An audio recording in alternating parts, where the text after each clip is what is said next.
د نوروز په ورځ یا د کفارو د نورو اخترونو پر مهال که هر ډول اختر وي، فقهاو مسلمانان له لاندې کړنو منع کړي دي. لومړی، د نوروز لپاره د نوروز د لمانځلو په نیت نوې جامې اغوستل مسلمان ته روا نه دي. دویم، د نوروز په ورځ د نوروز د نیت له مخې ځانګړي خواړه او غذا پخول او تیارول ناروا دي. دریم، د نوروز، کرسمس، دیوالی، بیساکي او نورو غیر مسلمانو اخترونو خواړه خوړل حرام دي. څلورم، له هغوی سره د دوی په اخترونو کې ګډون کول ناروا دي.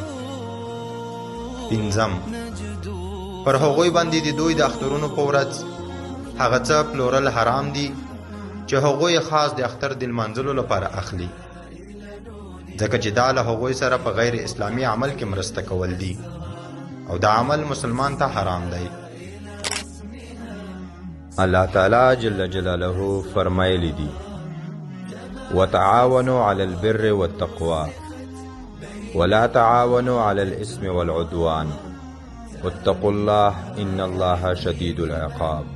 ژباړه: یو له بل سره د نیکۍ او تقوا په کارونو کې مرسته وکړئ او په ګناه او دښمنۍ کې یو له بل سره مرسته مه کوئ. له الله جل جلاله څخه وویریږئ، بېشکه الله متعال ډېر سخت عذاب ورکوونکی دی. شپږم، هغوی ته د دوی د اخترونو په ورځ تحفه، سوغات او ډالۍ ورکول یا د هغوی کورونو او عبادت ځایونو ته لیږل مسلمان ته حرام دي.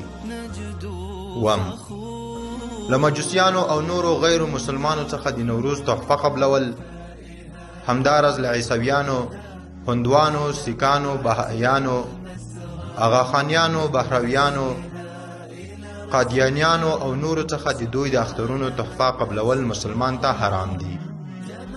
اتم، که هغوی د خپل اختر په ورځ ځانګړي څاروي حلال کړي نو مسلمان ته یې خوړل حرام دي او د مجوسیانو لخوا حلال شوي څاروي مطلق حرام دي.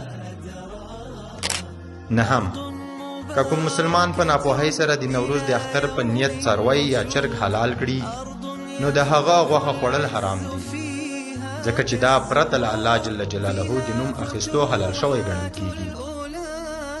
لسم، د نوروز په ورځ یو بل ته مبارکي ویل مسلمانانو ته روا نه دي. یولسم، غیر مسلمانو ته د دوی د اخترونو مبارکي ورکول حرام دي. دولسم، د غیر مسلمانو په اخترونو کې د هغوی بلنه یعنی دعوت قبلول حرام دي.